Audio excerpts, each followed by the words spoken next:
The language of the Second Amendment seems straightforward. A well-regulated militia, being necessary to the security of a free state, the right of the people to keep and bear arms shall not be infringed. Yet the debate rages on.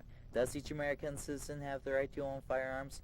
The right to bear arms comes with great responsibility, to protect yourself and those around you. The foundation of Americans' right to keep and bear arms began with the American struggle for independence from the oppressive British government. After a war in Europe, the British government turned its attentions to bring the colonies more firmly under its control. One of Britain's first actions was the Royal Proclamation of 1763, which restricted European settlement to the area east of the Appalachian Mountains. In 1765, two more acts, the Stamp Act and the Quartering Act, were made. These were just a few of the acts most colonists strongly opposed, for the main reason that there was no representation for the colonies in the British Parliament. The strong feelings continued to spread throughout the colonies. As tensions increased, many conflicts between the British and the colonists occurred. On March 5, 1770, there was a conflict between the colonists and British soldiers. They killed 5 and wounded many others. This event was used throughout the colonies as propaganda to incite colonist resentment of Britain. The British soldiers had the right to bear arms. However, they weren't being responsible with their actions. After many other conflicts, the Intolerable Acts were created to punish the colonies for their behavior. After many diplomatic attempts to get Britain to repeal the acts, the colonies decided to go to war. In 1775, the Revolutionary War began. On April 19, 1775, the first battle began. British troops arrived by sea in the Boston harbor, planning to take arms away from the colonies. Using the guns the British had planned to capture, a group of colonists attacked the British. The group of 700 British soldiers had a small victory until they moved to Concord, where another group of colonists caused the British to retreat. Since the colonies only had a few armies, many colonists had to be prepared for battle in the minute's notice. Thus they became known as Minutemen. These men had the right to bear arms, but it was their responsibility to protect the colonies.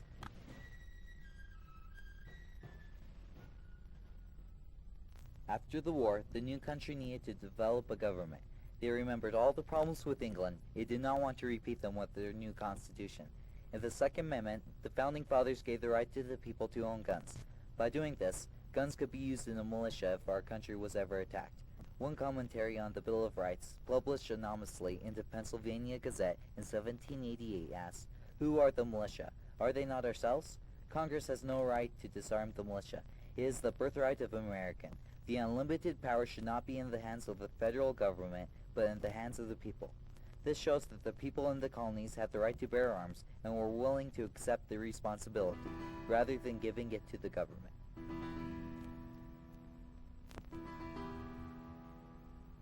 Currently, the debate that started with the Founding Fathers is continuing. However, instead of campaigning for citizens who have the right to bear arms, many Americans would like to see guns banned, claiming the citizens who own weapons aren't responsible enough. The main reason people oppose guns is that they are often used to kill people. Over 1,500 Americans die annually in accidental shootings. Over half of these are hunting mishaps, and hundreds are irresponsible children shooting each other. But criminals with guns murder many more people. Handguns cause 19,600 murders annually, and at least 3 out of 10 violent crimes, criminals use guns against their victims.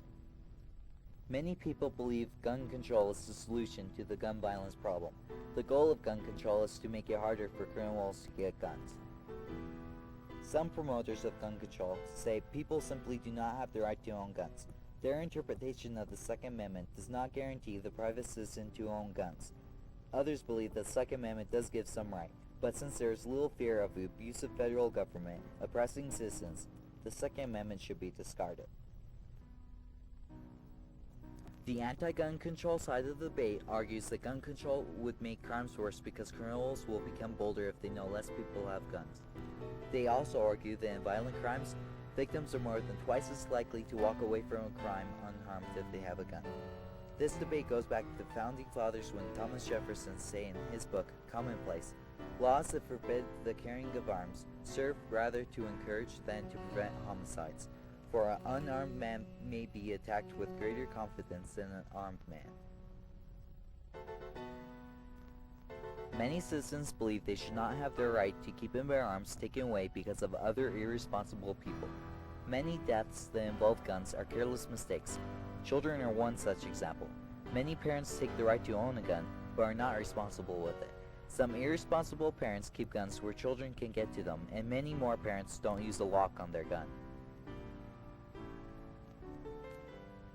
Almost everyone that is on the anti-gun control side of the debate believes that the Founding Fathers wanted citizens to be able to bear arms, and that they intended for the Second Amendment to give that right. They wanted guns to be a source of protection against governments, even if it was the United States itself. If our own government ever got corrupt and took away rights, the people would be able to protect their rights. But if no one takes responsibility to protect those citizens' rights, the Bill of Rights is liable to fall. Many citizens that oppose gun control have fought hard to make sure that there are very little gun control laws. One of their reasons is that many people have died to protect the Constitution, and if we take away the right to have guns, their deaths have been in vain. The Supreme Court has ruled many times that the Constitution does not prohibit most gun control laws, until the Brady Bill. The Brady Bill, which required background checks on gun purchases and a 5-day waiting period, was implemented on February 28, 1994. 3 years later, the bill was found unconstitutional by the Supreme Court, but not